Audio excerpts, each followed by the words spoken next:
Welcome to another edition of the Florida Chamber's Bottom Line. I'm Brittany Hunt, Policy Director at the Florida Chamber of Commerce. And joining me today is David Dimmett, Senior Vice President at Project Lead the Way.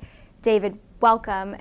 Would you mind telling me a little bit more about Project Lead the Way and kind of what you guys are working on at your organization? Absolutely. Thanks, Brittany, for having me, and thanks to you and the Chamber for your important work here in Florida. So at Project Lead the Way, we're a national nonprofit. We're working with schools all over the country. We've been working here in Florida for nearly 2 decades, and we have almost 500 programs that we're supporting along with the teachers in those schools. And we basically are helping students get excited about their future and connecting them to really wonderful careers, career opportunities in aerospace, advanced manufacturing, so many other areas. And we do that through 3 pathways, through engineering, biomedical science, and computer science. And we start that early. We start it in kindergarten, and we work with those students and their teachers all the way through high school graduation, and then launch them into exciting post-secondary opportunities. So why is computer science so important to education for students today?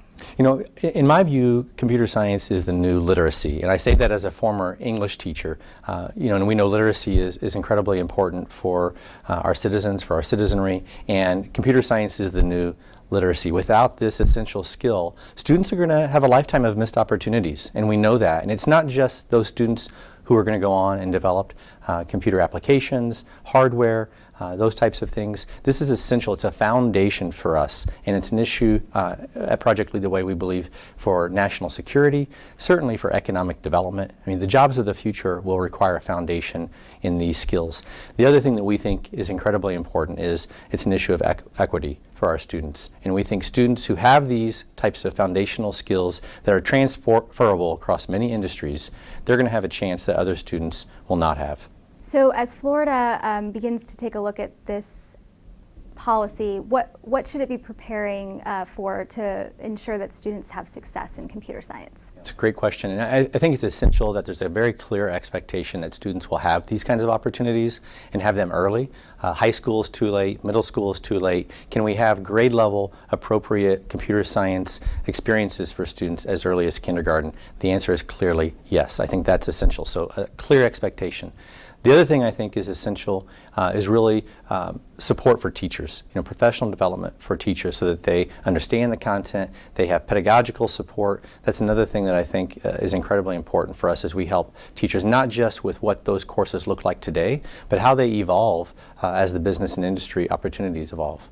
How can businesses and our members get more engaged and support computer science education?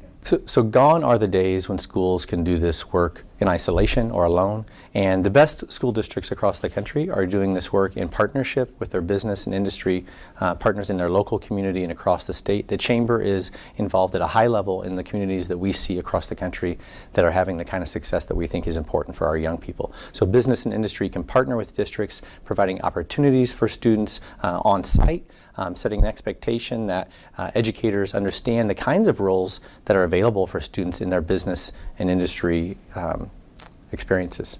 Thank you for joining us, David. This was very informative, and thank you to our viewers for joining us on another edition of the Florida Chamber's Bottom Line.